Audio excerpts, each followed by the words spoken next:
พระแก้วมรกตหรือชื่ออย่างเป็นทางการว่าพระพุทธมหามณีรัตนปฏิมากรสันนิษฐานว่าสร้างขึ้นหลังจากที่พระพุทธเจ้าปรินิพพานไปแล้ว500 ปีมีขนาดหน้าตักกว้าง 48.3 เซนติเมตรและหลวงสูง 66 เซนติเมตรภายในองค์พระได้อาราธนาอัญเชิญพระบรมสารีริกธาตุขององค์สมเด็จพระสัมมาสัมพุทธเจ้าเข้าประดิษฐานไว้นำพระแก้วมรกตที่จริงแล้วบ่ได้สร้างมาจากแก้วมรกตคือดังที่หลายคนเข้าใจแต่สร้างมาจากยกชนิดหนึ่งชื่อว่าแก้วอมรกตหรือที่เอิ้นกันว่าเนไฟด้วยที่ยกชนิดนี้มีธาตุเหล็กผสมอยู่หลายจึงเฮ็ดให้ยกนี้กลายเป็นสีเขียวคล้ายคือสีมรกตในตำนานบอกว่าพระแก้วมรกตสร้างขึ้นที่เมืองปัตตาลีบุตรประเทศอินเดียในปัจจุบันโดยพระนาคเษนเถระและก็ได้ประดิษฐานอยู่ที่นั่นเป็นเวลายาวนานถึง300 ปีในเวลาต่อมาด้วยที่มีเหตุศึกสงครามจะเข้ามาตีเมืองปัตตาลีบุตรจึงให้ได้กษัตริย์ปกครองเมืองดังกล่าวได้อัญเชิญเอาพระแก้วมรกตใส่สำเภาข้ามทะเลลงมาเพื่อประดิษฐานไว้ที่เกาะลังกาก็คือประเทศศรีลังกาในปัจจุบันพระแก้วมรกตประดิษฐานอยู่ที่เกาะลังกาอีกประมาณ200 ปีซึ่งตอนนั้นเองเจ้าเมืองพุกามประเทศพม่าในปัจจุบันเป็นผู้เลื่อมใสในพุทธศาสนาเป็นที่สุดเห็นว่าตามหลักธรรมคำสอนทางพุทธศาสนาอยู่ในอาณาจักรของตนได้มีการแปลพระไตรปิฎกผิดเพี้ยนไปจากหลักธรรมเดิมของพระสัมมาสัมพุทธเจ้าแต่ตอนนี้ศาสนาพุทธในอินเดียกลับมีความเสื่อมถอยเป็นอย่างยิ่งพระองค์จึงเล็งเห็นแต่เกาะลังกาที่ศาสนาพุทธยังเจริญรุ่งเรืองอยู่ดังนั้นเจ้าเมืองพุกามจึงเดินทางไปเกาะลังกาเพื่อคัดลอกพระไตรปิฎกคืนใหม่แต่ครั้นเมื่อพระองค์จะกลับคืนมานั้นพระองค์ได้ทรงทูลขอพระแก้วมรกตจากเจ้าเมืองลังกามานำเจ้าเมืองลังกาจึงมอบให้ด้วยความจำใจเพราะพระแก้วมรกตเป็นพระพุทธรูปที่ศักดิ์สิทธิ์คู่บ้านคู่เมืองของเกาะลังกาเป็นเวลาช้านานมาถึงประมาณปีพ.ศ. 1000กงกับปีค.ศ. 457เจ้าเมืองพุกามได้นำเอาพระแก้วมรกตและพระไตรปิฎกใส่สำเภา1 ลำส่วนอีก2 ลำใส่บรรจุทหารและเครื่องใช้สอยต่างๆในขณะที่เดินทางกลับมานั้นได้เกิดเหตุพายุพัดมาอย่างแรงและพัดเอาสำเภาที่บรรจุพระแก้วมรกตนั้นแยกไปอีกทางหนึ่งจนลอยลำไปถึงเมืองเขตนครธมของประเทศเขมรในปัจจุบันและพระแก้วมรกตจึงได้ประดิษฐานอยู่ที่นั่นในระยะเวลาหนึ่งต่อมาก็ได้เกิดเหตุอาเพศน้ำท่วมนครธมครั้งใหญ่กษัตริย์อโยธยาได้ทราบข่าวจึงได้มาอัญเชิญเอาพระแก้วมรกตไปยังอโยธยาแต่ก็อยู่ได้บ่ดลเมื่อพญาวิเชียรปราการเจ้าเมืองกำแพงเพชรได้ทราบถึงอานุภาพของพระแก้วมรกตจึงได้มาอัญเชิญเอาพระแก้วมรกตไปยังเมืองกำแพงเพชรซึ่งคนส่วนหลายเชื่อว่าวัดพระแก้วในปัจจุบันก็คือที่ประดิษฐานของพระแก้วมรกตเมื่อครั้งอดีตหลังจากนั้นอานุภาพอันประเสริฐของพระแก้วมรกตก็ทราบไปถึงผู้ของนครเชียงรายพระองค์จึงเสด็จลงมาเพื่ออัญเชิญเอาพระแก้วมรกตไปประดิษฐานยังเมืองเชียงรายและพระแก้วมรกตก็ประดิษฐานอยู่ที่นั่นเป็นเวลาระยะยาวนานสมควรเมื่อเจ้าผู้ของนครเชียงรายประสูติและใกล้สิ้นพระชนม์แล้วเมื่อเห็นเป็นเช่นนั้นเจ้าผู้ของนครเชียงรายจึงให้คนใกล้ชิดที่ไว้ใจได้เชิญเอาพระแก้วมรกต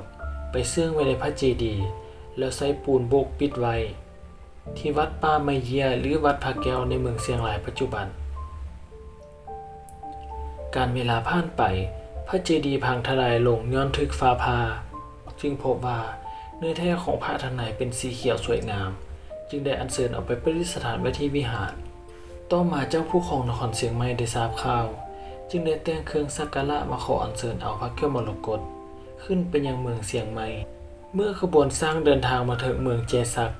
สร้างก็ได้หยุดและบ่ยอมเดินทางไปยังเมืองเชียงใหม่ต่อให้ควานสร้างทุบตีใส่ขอทราบเพียงใดก็ตามสร้างก็บ่ยอมไปเมื่อเป็นดังนั้นโหนหลวงจึงกราบทูลว่าบางทีพระแก้วมรกตอาจจะบ่อยากไปประดิษฐานอยู่ที่เชียงใหม่ดังนั้นโหนหลวงจึงแนะนำให้กษัตริย์เมืองเชียงใหม่ทรงเขียนชื่อบรรดาหัวเมืองที่ขึ้นกับตนแล้วมาจกสลาก3 ครั้งผลปรากฏว่า การจกสลักได้ซื้อเมืองลำปางทั้ง3ครั้งด้วยเห็นว่าลำปางก็เป็นเมืองลูกหลวงของเชียงใหม่จึงอัญเชิญเอาพระแก้วมรกตไปประดิษฐานไว้ที่เมืองลำปางเป็นเวลาระยะถึง32 ปีเมื่อมาถึงสมัยของพระเจ้าติโลกราชเจ้าผู้ครองนครเชียงใหม่ผู้ที่ประเสริฐยกย่องว่าเป็นผู้ที่มีบุญบารมีเต็มเปี่ยมพระองค์จึงได้มาเชิญเอาพระแก้วมรกตและครั้งนี้กลับสำเร็จสามารถอัญเชิญเอาพระแก้วมรกตไปประดิษฐานไว้เมืองที่เมืองเชียงใหม่ได้และได้ประดิษฐานพระแก้วมรกตอยู่ที่นั่นเป็นระยะเวลา84 ปีขั้นเมื่อมาถึงยุคสมัยของพระเจ้าไสยเศรษฐาธิราชพระองค์ทรงขึ้นเสวยราชของแผ่นดินล้านนาเชียงใหม่แต่ก็อยู่ได้ปีกว่าพระเจ้าโพธิสราชกษัตริย์แห่งกรุงศรีสัตนาคนาหุตล้านสร้างผู้เป็นพระบิดาก็ได้เสด็จสวรรคตเสนาอมาตย์ฝ่ายล้านสร้างจึงได้ไปอัญเชิญเอาพระเจ้าไสยเศรษฐาธิราชลงมาปกครองนครเสียงทองด้วยเหตุที่พระองค์เป็นพระโอรสของพระเจ้าโพธิสราชและมีมารดาเป็นเจ้าหญิงเสียงใหม่ในขณะนั้นพระองค์จึงกลายเป็นกษัตริย์2 แผ่นดินในเวลาเดียวกันเมื่อพระองค์กลับมาเสียงทองหลวงพระบางจึงได้อัญเชิญเอาพระแก้วมรกตพระแทรกคำและทรัพย์สมบัติอื่นๆลงมานำต่อมาเห็นว่าระยะนี้พม่าได้ยกทัพมาตีเสียงใหม่ได้และก็กำลังแผ่อิทธิพลในภูมิภาคอีกประการหนึ่งที่ตั้งของหลวงพระบางก็เป็นเกาะคับแคบกลางแม่น้ำคลองที่อ้อมรอบไปด้วยภูเขาบ่มีที่ทำการเกษตรเพื่อปลูกข้าวเลี้ยงสัตว์จึงให้ราษฎรตกยากดังนั้น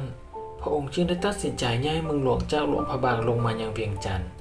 และได้นำเอาพระแก้วมรกตมาประดิษฐานไว้ที่หอพระแก้วในเมืองเวียงจันทร์พระแก้วมรกตประดิษฐานอยู่ที่นี่เป็นเวลายาวนานถึง219 ปีมาถึงปีพ.ศ. 2322กงกับปีค.ศ. 1779ในรัชกาลของพระเจ้าสิริบุญญศาสตร์ซึ่งในระยะนี้มีความขัดแย้งกับอาณาจักรสยามจึงให้แม่ทัพสยามได้ยกทัพมาตีเมืองเวียงจันทร์การต่อสู้ดำเนินไประยะเวลาหนึ่งสยามก็สามารถยึดเมืองเวียงจันทร์ได้และได้กวาดต้อนเอาครัวลาวชาวเวียงจันทร์รวมถึงสมบัติพัสถานและพระแก้วมรกตลงไปยังบางกอกแต่ในเวลาที่จะอัญเชิญเอาพระแก้วมรกตลงไปยังบางกอกนั้นสยามได้ให้คนมายกเอาพระแก้วมรกตไปใส่เกวียนแต่ยกแนวใดก็ยกบ่ขึ้นถึงแม้ว่าจะใช้คนหลายเพียงใดก็ตามการพยายามอยู่หลายวิธีแต่ก็บ่สำเร็จด้วยเหตุนั้นฝ่ายพราหมณ์ผู้ให้พิธีจึงมาพิจารณาเห็นว่าพระแก้วมรกตอาจจะบ่อยากลงไปยังบางกอกดังนั้นสยามจึงให้พราหมณ์ราว5 คนไปอ้อนวอนพระแก้วมรกตช่วยโดยให้เหตุผลว่าปัจจุบันนี้ราชอาณาจักรเกิดความบ่สงบจึงขออัญเชิญพระแก้วมรกตย้ายลงไปประดิษฐานที่บางกอกก่อนเมื่อใดเวียงจันทร์สงบสุขจะนำพระแก้วมรกตคืนมาประดิษฐานไว้ดังเดิมนอกจากนี้เพื่อเป็นการยั่งยืนถึงสัจจวาจาและศักดิ์ศรีของสยามในเวลานั้นฝ่ายสยามได้ให้สัตย์สาบานไว้ว่าเมื่อใดบ้านเมืองสงบสุขแล้วจะนำพระแก้วมาคืนถ้าหากผิดคำสาบานก็ขอให้เกิดมหันตภัย5 อย่างกับสยามดังต่อไปนี้ 1. ขอให้เกิดน้ำท่วมบ้านเมือง 2. ขอให้สยามบ่มีความสงบสุขเจริญรุ่งเรืองการเมืองมีความวุ่นวาย 3. อาณาจักรเดียวขอให้แบ่งเป็นหลายชาติเอกราชขอให้พังทลาย 4. ราชบัลลังก์ขอให้ถูกโค่นล้ม 5. ดินส่วนหนึ่งขอให้จมลงเป็นทะเลหลวงเมื่อสยามได้สัตย์สาบานไว้แล้วพราหมณ์ผู้เฮ็ดพิธีจึงอัญเชิญพระแก้วมรกตตามจุดประสงค์ลงไปใส่เกวียนในครั้งนี้พระแก้วมรกตก็ถูกยกขึ้นมาโดยง่ายและสยามจึงได้พาพระแก้วมรกตรวมทั้งครัวลาวชาวเวียงจันทร์ลงไปยังบางกอกและพระแก้วมรกตก็ถูกประดิษฐานอยู่ที่นั่นตั้งแต่บัดนั้นจนมาถึงปัจจุบันเมื่อเวียงจันทร์สงบสุขฝ่ายสยามก็บ่ได้คืนพระแก้วมรกตดังที่ให้คำสาบานไว้แต่อย่างใดซึ่งหลายคนก็เชื่อว่าคำสาบานเหล่านั้นบางส่วนก็ได้เกิดขึ้นกับประเทศไทยในปัจจุบันโดยเฉพาะแม้เรื่องน้ำท่วม ส่วนใหญ่แล้วจะเป็นเหตุการณ์ที่หลายพื้นที่จากที่บ่เคยมีน้ำท่วมก็เกิดมีเหตุน้ำท่วมหรืออาจจะด้วยเหตุผลใดก็ตามก็ยังบ่มีหลักฐานแน่นอนยืนยันได้ว่าเป็นเพราะคำสาปหรือเป็นเพราะธรรมชาติ